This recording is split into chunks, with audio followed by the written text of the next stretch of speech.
வகுப்பிலே மீண்டுமாய் உங்கள் யாவருக்கும் திருச்சபையின் சார்பாகவும் ஆயர் குடும்பத்தின் சார்பாகவும் மற்றும் பேராயர் சார்பாகவும் என்னுடைய சார்பாகவும் உங்கள் யாவருக்கும் கிறிஸ்துமஸ் மற்றும் புத்தாண்டு வாழ்த்துக்களை தெரிவித்துக் கொள்கிறேன். வழிகாட்டும் நம்பிக்கையின் வழி, நம்பிக்கையின் வெளிச்சம். ஒரு திருடன், பிட்பாக்கெட் திருடன், வழிப்பறிக்கொள்ள, அவனுடைய வேலையை வழிப்பறிக்கொள்ள பிட்பாக்கெட். இரவு நேரத்தில் திருடுவான், இல்லை பஸ்ஸில் பிட்பாக்கெட் அடிப்பான். அவனுடைய வேலையை வழிப்பறிக்கொள்ளையும் பிட்பாக்கெட் அடிப்பதான். ஒரு நாள் இரவு நேரத்தில் பகலில் பிட்பாக்கெட் ஒன்றும் கிடைக்கல, பஸ்ஸில் கூட்டம் இல்லை, ட்ரெயினில் கூட்டம் இல்லை, இருக்கிற ரொம்ப உஷாராக இருந்துட்டா அதனால் பிட்பாக்கெட் அடிக்க முடியல. ராத்திரி ஒரு வழிப்பறிக்கொள்ள அடிக்கலான்னு நினைக்கிறான். ராத்திரி நேரத்தில் அவன் இருக்கிறப்போ ஒரு பிரசங்கியார், நம்ம டேவிட் ஐயா மாதிரி ஒரு பிரசங்கியார், பிரசங்கம் முடிச்சுட்டு ஒயிட் அண்ட் ஒயிட் போட்டிருக்கார். போட்டு பிரசங்கத்தை முடிச்சுட்டு அவர் ஒரு மீட்டிங்கை முடித்து வந்துக்கிட்டு இருக்கிறார். வந்துட்டுருக்க அவரை வழியில் கத்தியை காட்டுறான், குத்திடுவேங்கிறான். அவர் குத்தாதன்னு கத்துறாரு. இவன் சொல்கிறான் கத்துனா குத்துவேங்கிறான். அவர் சொல்கிறார் குத்தாதராங்கிறார், குத்துனா கத்துவேங்கிறார். ரெண்டு பேரும் மாற்றி மாற்றி இப்படி போராட்டம். சில நிமிடங்கள், ஒரு 5 நிமிடங்கள் போயிடுச்சு. ஒரு 5 நிமிடங்கள் கழித்து இப்போ பிரச்சனை என்னன்னு கேட்குறார் டேவிட். அவர் ஒரு பாஸ்டர் ஒயிட் அண்ட் ஒயிட் போட்டிருக்கார், சஃபாரி போட்டிருக்க மாதிரி அவர் அப்படி ஒரு பிரமிக்குள்ளே கொண்டு வந்துக்கணும். அவர் கொண்டு வந்து என்ன இப்போ உனக்கு பிரச்சனை என்னங்கிறார். உன்கிட்ட இருக்கிற காசெல்லாம் கொடுங்கிறார். உடனே அந்த வந்தவர் என்ன பண்ணுறார், தன் பைக்கில் விடுறாரு, மணி பர்ஸ்லாம் எடுக்கிறாரு, கொடுத்துட்டாரு. தன் கையில் இருக்க பேக்கு புத்தகம் எல்லாம் கொடுத்துட்டாரு. ட்ராக்ஸ், அந்த ஏசு நல்லவருங்கிற அந்த ட்ராக்ஸ் எல்லாம் கொடுத்துட்டாரு. எல்லாத்தையும் கொடுத்துட்டு எல்லாத்தையும் கொடுத்துட்டேன்ப்பாங்கிறார். ஓகே இப்போ நீங்கள் போங்கங்கிறான். திரும்ப அவர் கேட்குறாரு, நீ சாப்பிட்டியா? யார் கேட்குறா? திருடன் கேட்கல, பாஸ்டர் கேட்குறாரு. டேவிட் ஐயா சாப்பிட்டியா? எங்கெங்க ஒருத்தன் கூட மாட்டலை. ஒருத்தன் மாட்டா தானே பிட்பாக்கெட் அடிக்கிறது, ஒருத்தன் கூட மாட்டலாம் எங்கே பிட்பாக்கெட் அடிக்கிறது? ஒன்றும் கிடைக்கல. இன்றைக்கி இப்போ தான் நீ ஒரு இழிச்ச வாயம் கிடச்ச, ஒன்றை தான் இப்போ முதல்ல தான் அடிச்சிருக்கேன். அப்புறம் சொல்ல, வாப்பா கூட்டிகிட்டு போயிட்டு இங்கே ஒரு நல்ல பேரு, ஏதாவது ஒரு ஹோட்டல், நல்ல பேரு ஹோட்டல் இங்கே பார்த்தீங்கன்னா எந்த ஹோட்டலும் எனக்கு தெரியல, கொருக்குப்பேட்டையில். வெளியிலன்னா நிறையா தெரியும், இந்தியா முழுவதும் மற்ற இடங்கள்லாம் தெரியும் நல்ல ஹோட்டல். கொருக்குப்பேட்டை தனியார்பேட்டை மட்டும் நல்ல ஹோட்டல் எனக்கு தெரியல. சரி பாண்டியாஸ் வச்சுக்கலாமே, பாண்டியாஸ் கூப்பிட்டு போகிறேன். பாண்டியாஸுக்கு யார் பாஸ்டர் அவரே கூப்பிட்டு போகிறார். சாப்பிட வைக்கிறார். சாப்பிட வச்சு உனக்கு என்ன வேணுங்கிறார். அங்கே ஃபேமஸ் வந்து காலையில் பாண்டியாஸில் காலையில் ஸ்பெஷல் குருமா ரொம்ப ஃபேமஸாக இருக்கும். இன்னும் முன்னால் 10 வருஷத்துக்கு முன்னால், இப்போ எப்படியோ தெரியல. ஸ்பெஷல் குருமா அப்படின்னா காலையில் 9 மணிக்கு சாப்பிட்டீங்கன்னா 8 மணிக்கு சாப்பிட்டோன்னா மத்தியானம் வரையும் அந்த டேஸ்ட் இருந்துக்கிட்டே இருக்கும். அந்த அளவுக்கு அதில் முந்திரி போட்டு ரொம்ப வித்தியாசமாக அப்படின்வாங்க. மட்டன் ஸ்பெஷல் குருமா அதுக்கு பேர். அதே மாதிரி இல்லைன்னா முன்ன பகவதி கேப்புன்னு ஒன்று இருந்துச்சு எம்சி ரோடில். ஒரு சிலருக்கு தெரியும், இதே மாதிரி வயதான ஆட்களுக்கு தெரியும் பகவதி கேப்பு. இப்படி இது சொல்லி அங்கே போய் நல்ல சாப்பாடு திருப்தியாக திருடனுக்கு வாங்கி கொடுக்குறாரு. வாங்கி கொடுத்த பிறகு போய் ஒரு ஏடிஎம் எல்லாத்தையும் அவன்கிட்ட இருக்குது கொடுத்துட்டார். அந்த ஹோட்டலுக்கார்ட்ட சொல்கிறார், ஒரு நம்பர்கிட்ட ஒரு ஃபோன் பண்ணி செல்லையும் அவன்கிட்ட கொடுத்துட்டார். கொடுப்பா ஒரு ஃபோன் பண்ணுறேன்னு ஒரு ஃபோனை வாங்கி ஒருத்தர் நண்பருக்கு ஃபோன் பண்ணி இந்த நம்பருக்கு ஒரு ஃபோன்பே இவ்வளோ பணம் அனுப்புப்பாங்கிறார். அந்த ஹோட்டல் பில்லையும் இன்னொருத்தர் இருந்து கொடுக்குறார். அவன் அப்படி பார்த்துக்கிட்டே இருந்து who is this, who are யூங்கிறான், நீ யாருங்கிறான்.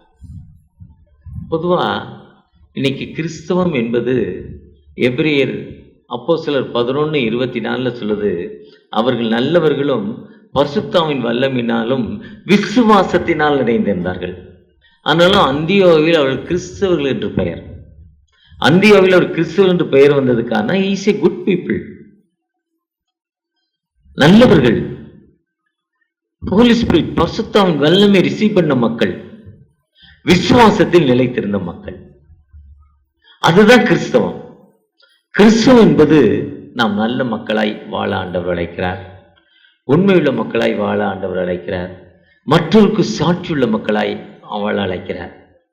அதுதான் அந்த கிறிஸ்தவம். அந்த கிறிஸ்தவத்தில் தான் சொல்றாரு, நீ யார்? அப்போ சொல்றாரு, இயேசுங்கிற ரட்சகர் எனக்குள்ள இருக்கிறார், இயேசுங்கிற ஒருத்தர் வாழ்வு கொடுக்க எனக்குள்ள இருக்கிறார், அவர் என்னை வழி நடத்துகிறார், அவர் எனக்கு வாழ்வு கொடுக்கிறார் சொல்றார். அப்போ அந்த திருடன் அந்த ரப்பர் திரும்ப திரும்ப பார்க்குறான். அவனுக்குள்ள அந்த ஆவி வேலை செய்யுது. இவருக்குள்ள ஒரு ஆவி இருக்குல்ல, இவருடைய ஆக்டிவிட்டீஸை பார்த்த உடனே அவனுக்குள்ள ஒரு ஆவி வேலை செய்யுது. எப்படி அந்த அந்த வானசாஸ்திரிகள் வானத்தை பற்றி காலங்களை பார்த்து ரேகைகளை பார்த்து சொல்றவங்க, அவங்க இந்த கிழக்கில் போகக்கூடாது, மேற்கில் போகக்கூடாது, நட்சத்திரம் இங்கே இருக்கு. ஒரு 100 வருஷத்துக்கு முன்னாலும் வாட்சி கிடையாது. அன்னைக்கு இந்த நட்சத்திரத்தை பார்த்தா டைம் சொல்லுவாங்க. ராத்திரி நேரத்தில், மதிய நேரத்தில் வெயிலுடைய தன்மை, வெயிலுடைய இறக்கம் மேற்க இறங்குச்சுன்னா மாலை 1 மணிக்கு மேலே அந்த டைமிங், அந்த அளவுக்கு அவங்க அந்த அட்வான்ஸ் மைண்ட் அவங்களுக்கு. அந்த மக்கள் இயேசுவை பார்ப்பதற்காக ஒரு வானத்திலே ஒரு நட்சத்திரம் தோன்றும், யாக்கோபிலே ஒரு நட்சத்திரம் தோன்றும், என்னாகும் 24:17 நட்சத்திரத்தை பார்ப்பதற்காக வந்தவர்கள் வசதியான வாழ்வு வந்தோன்னு அந்த வசதியான ஒரு வீட்டை பார்த்தோன்னே இங்கதான் இயேசு பிறந்திருக்கிறார் என்று கடந்து போனாங்க. ஆனா இயேசு ஏழைகளை, கைவிடப்பட்ட மக்களை, மனநொந்த மக்களுக்கு வாழ்வு கொடுப்பதற்காக இயேசு கிறிஸ்து வந்தார். இருளில் வாழும் ஜனங்கள் பெரிய வெளிச்சத்தை காண்பதற்காக வந்தார். அந்த காலத்திலும் மரணத்திலும் மக்களுக்கு விடுதலை கொடுப்பதற்காக இயேசு கிறிஸ்து வந்தார். அந்த லூக்கா 1:78 சொல்றாரு, அந்த காலத்திலும் மரணத்திலும் மக்களுக்கு விடுதலை கொடுப்பதற்கும் அவ்விரக்கத்தினாலே அந்த அருணோதயம் நம்மை சந்தித்திருக்கிறது. இரக்கத்தினாலே அந்த அருணை, அவர் வந்ததின் நோக்கம் கைவிடப்பட்ட மக்கள். இங்க இருக்க வானசாசிகள் என்ன பண்றாங்க, வசதியை தேடி போனா அங்க நட்சத்திரம் இல்லை. ஒருவேளை நீங்கள் நானும் வசதியை தேடி போனாங்க, நட்சத்திரம் இல்லை. இயேசுவை நோக்கி பார்க்கணும்னா இயேசுவின் பின்னால கடந்து வரணும். அப்ப அந்த நட்சத்திரமாய் மாற வேண்டும் என்றால் நாம் மற்றவருக்கு சாட்சியுள்ள மக்களாய், மற்றவர்களை நேசிக்கிற மக்களாய், மற்றவர்களுக்கு கொடுக்கிற மக்களாய் மாற்றப்பட வேண்டும். அதுதான் இயேசு கிறிஸ்து உலகத்தில் வந்தார். பிறரை நேசினார். உன்னில் இருக்கிறது நீ பிறருக்கு கொடு. மத்தேயு 25 சிறியவர்களுக்கு எதை செய்தாயோ எனக்கே செய்தாய். ஏன்னா ஒவ்வொரு மதத்திற்கும் பரலோக ராஜ்யம் இருக்கு. ஒரு மதம் ராத்திரில உட்காந்து தாய் பாசு விளையாண்டா இல்ல 2 சினிமா பார்த்துட்டா பரலோகத்துக்கு போலான்னு ஒரு மதம் சொல்லுது. 2 சினிமா ஃபர்ஸ்ட் செகண்ட் ஷோ 10 மணி ஷோ முடிச்சுட்டு அப்படியே 2 மணி ஆட்டமும் காலையில விடியறையும் பார்த்துட்டா எங்க போயிடலாம், இல்ல தாய் பாசு விளையாண்டா பரலோகத்துக்கு போகலான்னு சொல்லுது. இன்னொரு மதம் சொல்லுது, வாழ்க்கையில் ஒரு முறை புனித பயணம் 30 நாட்கள் நடந்து போய் 30 நாட்கள் போய் 30 நாட்கள் தொழுகை ஆண்டவரை நீ வழிபட்டா பரலோகம் போலான்னு சொல்லுது இன்னொரு மதம். ஆனா கிறிஸ்தவ மதம் சொல்லுது, யூத மதம் என்ன சொல்லுதுன்னா, வருஷத்துல ஒரு முறை இஸ்லாம் தேவாலயத்துக்கு போகணும், அப்பதான் நீ பரலோகத்துக்கு போகணும்னு சொல்றாரு. நம்முடைய பேசிக். ஆனா இயேசு சொல்றாரு பரலோகத்துக்கு போறதுக்கு 3 வழி. மத்தேயு 25 3 வழி சொல்லுவார், 3 ways. முதல் வே, 10 பெண்கள், 5 பேர் என்ன வச்சிருந்தாங்க, இந்த லைட் இருந்துச்சு, லைட்டுக்கு என்ன இருந்துச்சு, சிமிலியை தொடச்சி போட்டு இந்த திரியத்துக்கு கை கூட்டு எண்ணெய் ஊற்றி ரெடியா இருந்தாங்க. ரெடி. அதான் வண்டியை ஸ்டார்ட் பண்ணி சிக்னல்ல ரெட் லைட் இருக்கு, ரெட் லைட் வந்து எல்லோ போட்டோன்னா வண்டியை சுவிட்ச் ஆன் பண்ணிட்டு அந்த கிரீன் வரும்னா டக்குன்னு ஸ்டார்ட் பண்ணி மூவ் பண்ணிடணும். Ready go. இன்னொரு கூட்டம், கொடுத்த வேலை சரியா இருக்கா, இன்னைக்கு எனக்கு கொடுத்த வேலையை நான் சரியா செஞ்சிட்டு இருக்கேனா, சரியா இருக்கேனா, கொடுத்த வேலையில தொலைச்சவன் போய் தேடுறான், எங்க இருக்கு தேடி கண்டுபிடிக்கிறான், கொடுத்த வேலையை அதுதான் சரியா இருக்குது. அடுத்தது என்ன சொல்லுதுன்னா, 3வது பாயிண்ட் லெப்ட் ரைட்டுங்கிறார். இது வலது கை, இது இடது பக்கம். நீங்கள் பிதாவால் ஆசீர்வதிக்கப்பட்டவர்கள், பிளஸ் ஃப்ரம் ஃபாதர், நீங்கள் பிதாவினால் ஆசீர்வதிக்கப்பட்டவர்கள், நீங்கள் சபிக்கப்பட்டவர்கள். அப்ப அவங்க நாங்க எப்படி ஆசீர்வதிக்கப்பட்டோம்? அப்ப அவங்க சொல்றாங்க, பசியாயிருந்தேன், தாகமாயிருந்தேன், அந்நியனாயிருந்தேன், வஸ்திரம் இல்லாமல் இருந்தேன், காவலில் அடைக்கப்பட்டிருந்தேன், வியாதியாயிருந்தேன். 6 காரியம். அதுதான் கண்ணதாசன் இந்த மத்தேயு இந்த புத்தகத்தை படிச்சுட்டு கண்ணதாசன் 6 மனமே 6, இந்த ஆண்டவன் கட்டளை, ஒன்றை சொல்வார், நன்றை செய்வார், உள்ளத்தில் இருப்பது அமைதி. நான் ரொம்ப நாளா நினைச்சது ஒரு கடவுளை பத்தி சொல்றாருன்னு, ஆனா இல்ல, திரும்ப திரும்ப அதை பார்க்கிறப்போ 6 காரியங்களை சொல்வார். அன்பாயிரு, பண்பாயிரு, இச்சிறு. அதுதான் இதெல்லாம் யாரு பசியாயிருந்தேன், யாரு தாகமாயிருந்தேன்னா, எப்படி பசி எப்படி தாகம்னா, ஒரு பாப்பா ரொம்ப நல்ல பிள்ளை, 11th படிக்கிறா. கடவுளை ரொம்ப நேசிப்பா, கடவுள் மேலே ரொம்ப பக்தி, ரொம்ப ஜெபம் பண்ணுவா, ரொம்ப பைபிள் வாசிப்பா. ரொம்ப ஜெபம் பண்ணி ரொம்ப பைபிள் வாசிக்கிற பொண்ணு ஒரு நாள் கடவுளை பார்க்கணுன்னு ஆசை. 11th 12th படிக்கிற பிள்ளை கடவுளை பார்க்கணும், ஆண்டவரை பார்க்கணும், இயேசுவை பார்க்கணும். அந்த பிள்ளைக்கு ரொம்ப ஆசை இருந்துச்சு. ரொம்ப ஆசை இருக்குப்பா, அப்பா நான் உங்களை பார்க்க ஆசைப்பட்றேன், வாங்கலப்பா. கிறிஸ்மஸ்ஸு கேக்கெல்லாம் வெட்ட போகிறோம், ஸ்டார்லாம் வீட்டில் கட்டியிருக்கோம், குட்டியெல்லாம் வீட்டில் போட்டிருக்கோம், சீரியல் லைட்லாம் எங்கள் வீட்டில் போட்டிருக்கோம், நீங்கள் வாங்கலப்பான்னு கூப்பிட்டுச்சு. அவர் ரொம்ப கஷ்டப்பட்டு ரொம்ப நாளாக கூப்பிட்டா, நல்லா கிறிஸ்மஸ் அன்னைக்கு வரேன்ட்டார். ரெடியாருமா, நாங்கள் நாளைக்கு வர்றேன், காலையில் வந்து உன்னை பார்க்குறேன்ட்டார். அந்த பாப்பா ராத்திரிலாம் தூங்கலை. வீட்டை நல்லா சோபா, டேபிளு, தரை, பீரோலாம் நல்லா அடுக்கி தொடச்சி, ஃபேனெல்லாம் தொடச்சி, ஏசியெல்லாம் தொடச்சி, ஏசியில் இருக்க டஸ்டெல்லாம் எடுத்து, இப்போ தரையில் வழியில் இருக்க பொருளெல்லாம் நம்ம நிறையா வீட்டில் டேபிளில் தான் பாத்திரம் வைக்கிற இடம், சோபா தான் அழுக்கு துணி துவைச்ச துணி போடுற இடம். இது எல்லார் வீட்லேயும் இருக்கிற நிலமை. யாராவது விருந்தாள் வந்தால் அன்னைக்கு என்ன ஆகும், வீடு அந்த பீரோத்தில் துணி போகும், பாத்திரம் அந்த அலமாருக்கு போகும். அதே மாதிரி இந்த பாப்பா எல்லாத்தையும் சுத்தம் பண்ணி இன்றைக்கி ஏசு வர ரொம்ப ஆயத்தமாக ராத்திரிலாம் தூங்காமல் சரி பண்ணி காலைல 2:30 மணிக்கே எழுந்து குளித்து நல்ல செண்டு போட்டு தலையை விரித்து விட்டு ரொம்ப ஆயத்தமாக இருக்கிறா. ஏசு வந்துடுவார். ஆயத்தமாக 4 மணி ஆகிட்டு ரெடி ஆனோடனே 4 மணிக்கு வந்து ஒருத்தர் கதவை தட்டுறார். ஏசு வந்துட்டான்னு குட்டு குட்டு குட்டுன்னு ஓடி கதவை திறக்குது. அங்கே ஒரு பிச்சைக்காரன் நிற்கிறான். அவன் சொல்கிறான், அம்மா ராத்திரிலாம் சாப்பிடல, நேற்றுலாம் சாப்பிடல, ராத்திரி பசினால தூக்கம் வரல, கண்ணெல்லாம் இருளாக இருக்குது, கொஞ்சம் ஏதாவது கொடுங்களேன் இன்னும் அந்த அம்மாட்ட அந்த பாப்பாட்ட கேட்குறான். அவன் சொல்கிறா, கெட் அவுட், வெளியே போ. இப்போ யார் வரப்போறா? குளிக்காமல் நாத்தம் பிடிச்சி இங்கே வந்து நிற்கிறப்பா, தள்ளிப்போயா, போய் பல்லு விளக்காமல் குளிக்காமல் ஓடுறா, இன்னும் வெட்டி விட்டான். அவன் இந்த லொல்லு மூஞ்சியில் போய் மாட்டிக்கிட்டேனே காலையிலேன்னு அவன் ஏற்கனவே நொந்து போயிருக்கான். ஒன்றும் சொல்ல தோத்துறோன்னு சொல்லிட்டு போயிட்டான். அடுத்து ஒரு பாட்டி வந்துச்சு. அந்த பாட்டி, அப்பா சேலை இல்லை, ஏதாவது ஒன்று குடம்மா, காலையில் குளிக்கணும், ஒரு மாற்று சேலை இல்லைம்மா, ஒன்று கிழிஞ்சு போச்சு, மடித்து கட்டி கிழிஞ்சு போச்சு ஒன்று கொண்டா. அதெல்லாம் சேலையெல்லாம் இல்லை, இப்போ ஏசு வரப்போகிறார், எடுத்த கழி பண்ண எடுத்து ஓடிடுங்க, சேலையில் ஒன்றும் இல்லைன்னு வெட்டி விட்டான். இன்னொருத்தன் வந்தான், என் பிள்ளைக்கு சோறு இல்லை, 2 இட்லி கொடுங்களேன்னு கேட்டான், வெட்டி விட்டுருச்சு. இப்போ இந்த டைம் வந்து 9 மணி ஆகிட்டு. இது நிகழ்வு ஆரம்பித்து 4 மணி, இது 9, 5 மணி நேரம். 3-4 பேர் வர்றாங்க, 3-4 பேரை வெட்டி விட்டுட்டாங்க, போயிட்டான். 11 மணி ஏசு வரல. இந்த பொண்ணு ராத்திரிலாம் தூங்கலையா, பல்லு விளக்கிட்டு பச்சை தண்ணி கூட பல்ல படலை, டீ குடிக்கல, ஏசு வர போகிறாருன்னு. 11, 11:30 ஆச்சு, பசி, ஏசு வரல. ரொம்ப டயர்டாகி ஏசுவை காணலேன்னு திரும்ப அழுது படுத்துருக்கு கட்டில், அழுதுகிட்டே இருக்கு. நினச்ச காரியம் நடக்கிற ஒரு சிலருக்கு அழுகையாக வரும். நம்ம சொல்லி கேட்கலையே, நம்ம நினச்சது நடக்கலையே, கேட்டது கிடைக்கலையே, அழுது கண்ணெல்லாம் வீங்கிட்டு ராத்திரிலாம் தூங்குற. திரும்பவும் 2ஆம் நாளும் அழுதுகிட்டே இருக்கு, ஏசு வரலன்னு. திரும்பவும் அழுதுகிட்டே இருக்குமோ ஏசு வந்து தட்டுறாரு, திரும்ப கூப்பிடுறாரு, என்னம்மா அழுகுறாரு? என்னப்பா நீங்கள் இப்படி ஏமாத்திட்டீங்க, நேற்று வர்றேன் நீங்களே வரலையேப்பா. ஏசு சொன்னால், நான் தான் வீட்டுக்கு வந்தேனே. எப்படி வந்தீங்க? நீ தான் வரவே இல்லையே. முதல்ல காலையில் நீ தனியாவது கொடுன்னு ஒருத்தன் வந்தானே, அது நான் தான். துணியே இல்லைன்னு ஒருத்தன் வந்தாலே, அது நான் தான். என் பிள்ளைக்கு உணவே இல்லைன்னு வந்தேனே, நான் தான். நீ ஏன் கொடுக்கல? அதுதான் மத்தேயு 25 சொல்றார், சிறியவளுக்கு எதை செய்தாயோ.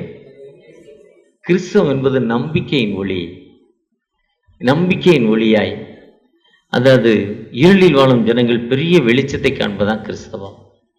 கிறிஸ்தவம் என்பது இயேசு ரட்சிக்கிறார், இயேசு சுகமளிக்கிறார் இல்ல, வழிகாட்டும் நம்பிக்கையின் ஒளி, நம்பிக்கையின் வெளிச்சம். எப்படி நம்பிக்கை? இயேசு நல்லவர், இயேசு ரட்சிக்கிறார், இயேசு சுகமளிக்கிறார் என்பதை விட வந்த அந்த மக்களுக்கு என்ன கொடுப்பது? 100 வருஷத்துக்கு முன்னால இந்தியாவில் பெரிய உணவு இல்லாத பஞ்சம், உணவு இல்லை இந்தியாவில், ரொம்ப கஷ்டம். அரிசி விளையல, கோதுமை விளையல, மழை இல்லை, மக்கள் ரொம்ப கஷ்டம், வேதனை. அன்னைக்கு மிஷினரிகள் இங்கிலாந்துலேருந்து வந்தவங்க கப்பலில் என்ன ஏற்றிட்டு வந்தாங்கன்னா, அரிசி, பால் பவுடர், கோதுமை, சீனி, துணி, இதெல்லாம் எடுத்துட்டு வந்தாங்க. இதெல்லாம் எடுத்தாங்க. இந்த மக்களுக்கு முதலாவது உணவு கொடுத்தாங்க. ஏன்னா மத்தேயு 14:14 சொல்றாரு, அவர் பரிதபிக்கும் ஆண்டவர். He had compassion. அவர் பரிதபிக்கும் ஆண்டவர். நம் வாழ்க்கையில் நமக்கு இருக்க நிலைமையை எடுத்து பரிதபிக்கும் ஆண்டவர். அவர் எனக்கு என்ன பிரச்சனைன்னு தெரியும், என் பிரச்சனையின் மத்தியில் அவர் பரிதபிக்கும் ஆண்டவர். ஐயோ என் பிள்ளை. அதுதான் ஏசாயா 9:1-2 செபுலோன் நப்தலி நாடுகள் சொல்லிட்டு வந்து இருளில் வாழும் ஜனங்கள் பெரிய வெளிச்சத்தை காண்பதற்காக இயேசு கிறிஸ்து வந்தார். ஏசாயா 9:6 அமைதி நரசராய் இயேசு கிறிஸ்து உலகத்திற்கு வந்தார். அமைதி என்பது ஐயா ஒரு சமாதான பிரபு. யார் எங்க உணவு இல்லைன்னா சமாதானம் இல்லை, ஆடை இல்லைன்னா சமாதானம் இல்லை, பணம் இல்லைன்னா சமாதானம் இல்லை, தங்க வீடு இல்லைன்னா சமாதானம் இல்லை. அப்படிப்பட்ட நிலைமையிலும் அவளுக்கு விடுதலை கொடுப்பதற்காக, அமைதியை கொடுப்பதற்காக இயேசு ரட்சகர் இந்த உலகத்தில் வந்தார். அந்த ரட்சகர் தான் இயேசு என்று பெயரிடுவாயாக. இயேசு என்பது தம்முடைய ஜனங்களின் பாவங்களை நீக்கி ரட்சிக்கிறவர். இயேசு என்பவர் தம்முடைய ஜனங்களுக்கு வாழ்வு கொடுப்பதற்காக இயேசு கிறிஸ்து வந்தார். இயேசு வந்தது நோக்கம் இம்மானுவேல் என்று பெயரிடுவாயாக.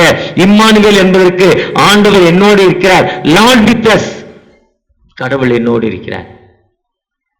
எப்படின்னா ஒரு குருடன் நடந்து போய்கிட்டு இருக்கான், அவனால முடியல. அந்த நேரத்தில் நம்ம போய் உதவி செய்யறோம்ல, அதுதான் ஜீசஸ். ஒரு கர்ப்பிணி பெண் முடியாம அம்மா இல்லை அப்பா இல்லை வீட்டில் கஷ்டப்பட்டுக்கிட்டு இருக்காங்க, அவங்களுக்கு உதவி செய்யறோம்ல, அதுதான் ஜீசஸ். ஒரு அம்மா இல்லை அப்பா இல்லை, அந்த குடும்பம் கஷ்டத்தில் இருக்காங்க, அந்த பிள்ளைகளுக்கு உதவி செய்வதுதான் ஜீசஸ், அதுதான் இயேசு. அதுதான் வழிகாட்டும் இயேசு. வழிகாட்டும் நம்பிக்கையின் வழி. ஐயோ எங்க அப்பா இல்லை, எங்க அம்மா இல்லை, இருந்தாலும் ஆண்டவர் எங்களுக்கு இவர்கள் மூலம் ஒரு வாழ்வு கொடுத்திருக்கிறார், இவர்கள் மூலம் எனக்கு வாழ்வு கொடுத்திருக்கிறார். அதுதான் நம்பிக்கையின் வெளிச்சம்.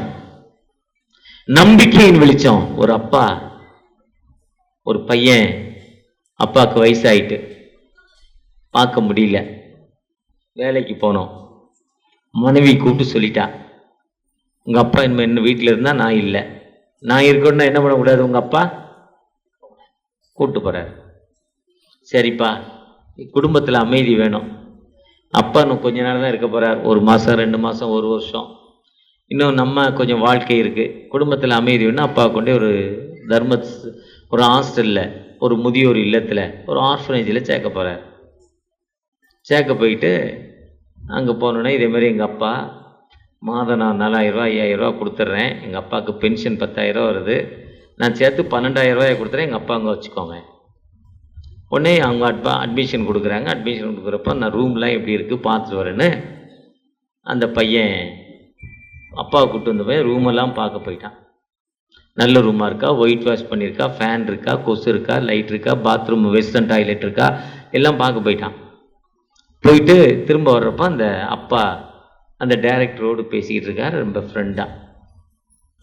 அப்போ என்ன அப்பா டைரக்டரோடு நல்லா பேசுகிறார், டைரக்டர் இவரோட பேசுகிறாருன்னு பார்த்தா வந்தோடனே ரூம்லாம் பார்த்தாச்சு, நல்லா இருக்குப்பான்னு அப்பா கொண்டு ரூமில் விட்டுட்டான். ரூமில் விட்டு வெளியே வந்து திரும்ப டைரக்டர்கிட்ட பேசுகிறான். ஐயா எங்கள் அப்பா உங்களுக்கு தெரியுமா, எங்கள் அப்பா கூட பேசிகிட்டு இருக்கீங்களா, அவர் உங்களோட பேசினாரு. அப்போ அவன் சொல்கிறாரு, அவர் ஒரு 35 வருஷத்துக்கு முன்னால் இங்கே வந்தார், வந்தவர் கல்யாணம் பண்ணி 15 வருஷம் ஆயிட்டு, எனக்கு குழந்தை இல்லை, ஒரு குழந்தை வேணும்னு இங்கே வந்தார், இங்கே வந்து ஆம்பளை பிள்ளையை எடுத்துகிட்டு போனார், ஒரு பையனை தத்து எடுத்துகிட்டு போனார், 35 வயசு 35 வருஷம் ஆச்சு. அதான் அவர் சொன்னார், இங்கே வந்து தான் ஏன் ஒரு பையனை தத்து எடுத்துகிட்டு போனேன், நீங்கள் தான் இப்போ வாலிபமாக இருந்தீங்க, இப்போ வயசாகிட்டு நல்லா இருக்கீங்களான்னு என்னை விசாரித்தார். யாரை தத்தெடுத்தார்னா, எந்த பிள்ளை ஆசிரமத்தில் கொண்டாந்து விட்டதோ அந்த பிள்ளை தான் அவர் தத்தெடுத்தார். ஒருவேளை ஆண்டவர் அப்படி இல்லை, கடவுள் அப்படி இல்லை, நமக்கு வாழ்வு கொடுக்கும் ஆண்டவர். அந்த வாழ்வு கொடுக்கும் ஆண்டவர்கிட்ட அந்த நட்சத்திரமானது பிறருக்கு வாழ்வு கொடுப்பது, அந்த நட்சத்திரமானது பிறருக்கு விடுதலை கொடுப்பது, பிறரை நேசிப்பது. நாம் அப்படிப்பட்ட நட்சத்திரத்தோடு கடந்து வந்திருக்கிறோமா?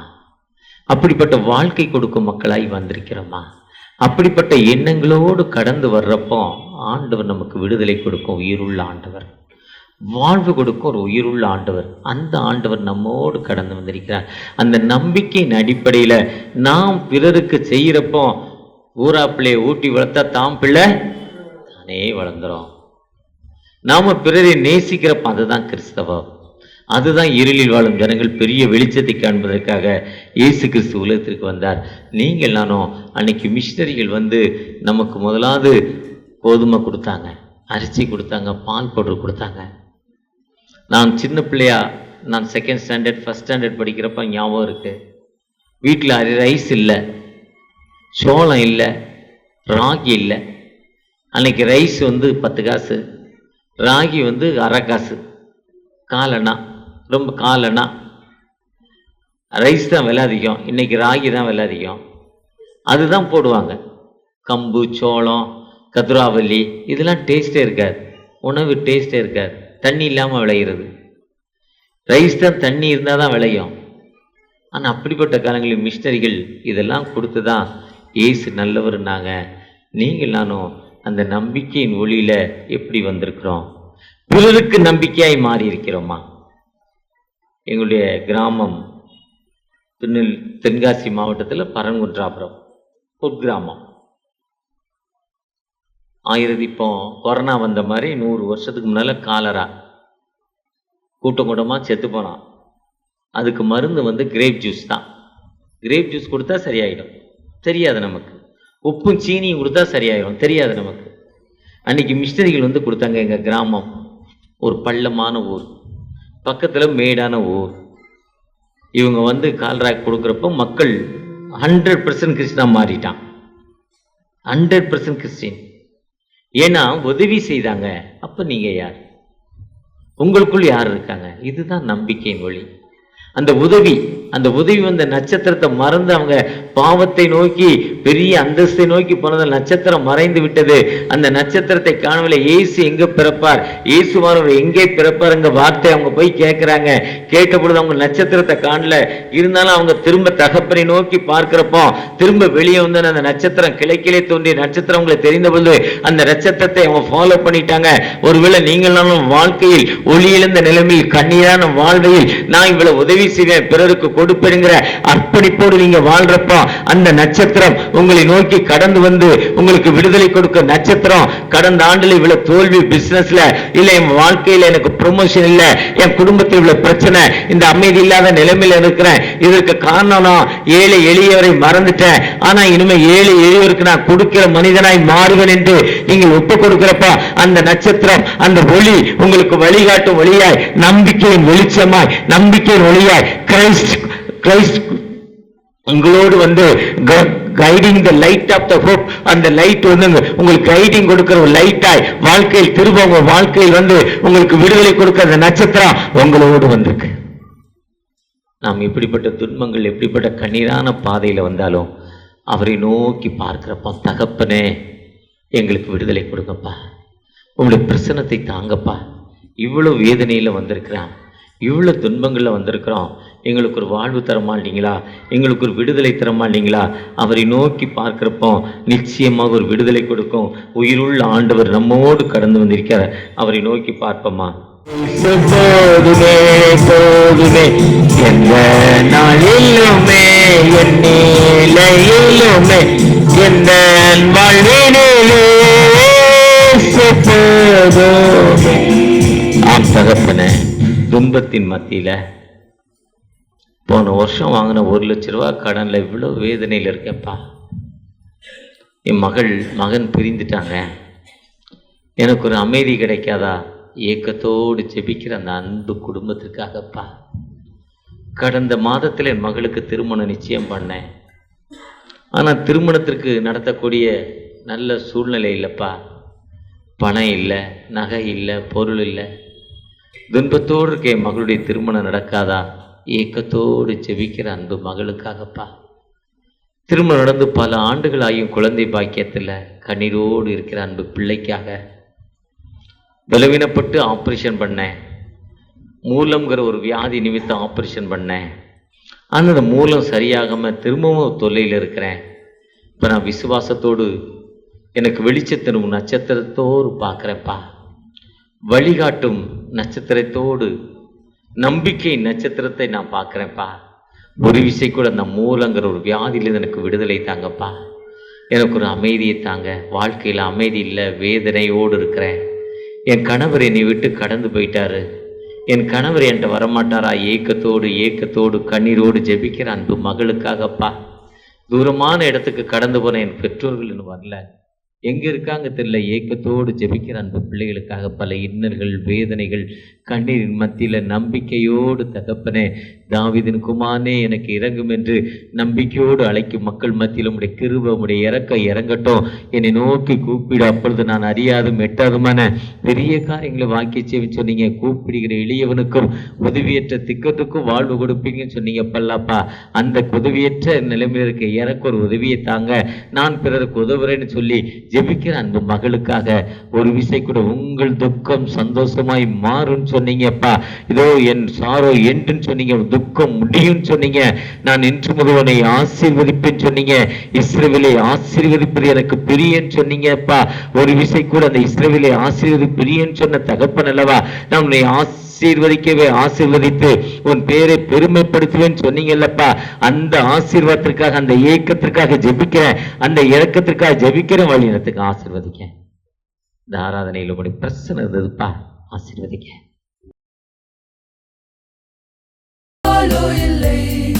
அன்பரின் கதறல் கேட்டு